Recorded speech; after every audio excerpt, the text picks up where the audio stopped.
Tayo ditong mga kinatawan ay ibinoto lamang ng ilang libong Pilipino.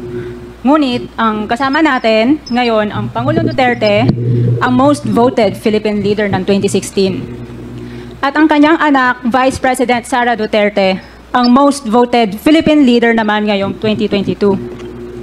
I would like to manifest na gusto ng sambayan ng Pilipino ang pagdurog niya sa mga kriminal, durugista at NPA na terorista. Kaya sila ibinoto at patuloy na mahal ng mga Pilipino. Kaya gusto natin ng patas na hearing. Sana sinama natin dito ang libo-libong mga magulang na ang mga anak ay biniktima ng mga durugista. Ang mga ordinaryong Pilipino na naglalakad galing trabaho, tapos sinaksak o pinatay ng adik, lahat ng mga kababaihan, na kahit pati infant na babae ay ginahasa na ng adik.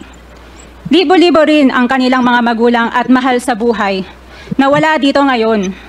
Awang-awa ang mga Pilipino sa mga inosenteng pamilyang na ito, kaya niluklok ng bansa ang Pangulong Duterte. Ang drug war ng Pangulo ay policy lamang. Hindi ito natupad kung hindi ito pinondohan ng Kongreso ng 6 na taon.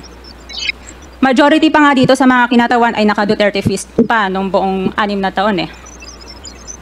Ang Duterte Youth Party List po ay patuloy na naninindigan sa Pangulong Rodrigo Duterte at pangalawang Pangulo, Sara Duterte, na naglingkod ng maayos, dumurog sa mga durugista, kriminal at NPA na terorista para proteksyonan ang milyon-milyong Pilipino.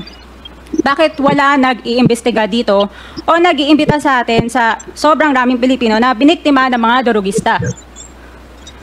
And lastly, sa mga kongresista na kaalyado ng mga NPA, mahaya naman tayo sa topic ng pagpatay dahil kayo mismo, hindi kayo nagsasalita sa pagpatay ng NPA sa mga pulis, sundalo at mamayang Pilipino.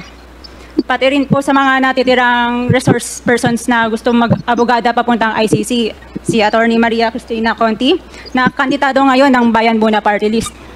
Kasama po ang inyong katabi na si Nery Colmenares ng Bayan Muna.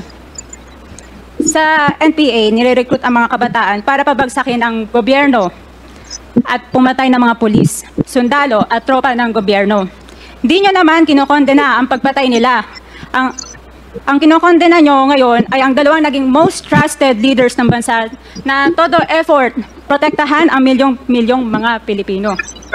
In support sa advocacy sa Pangulong Duterte, ang Duterte Youth Party List ngayon, Kongreso, ito, ang kaisa-isang nagpapanukala ng pagbalik ng death penalty para sa mga rapist, kidnappers, durugista at terorista. In behalf of the Duterte Youth Party List, kami ay nagpapasalamat sa todong suporta ng Pangulong Duterte at VP Sara Duterte sa mga tropa ng gobyerno at sa pagdurog nyo sa mga kriminal, durugista at NPA na terorista. Yun lang po. Maraming salamat po, Mr. Chair. At Thank you, magandang gabi po. Congresswoman.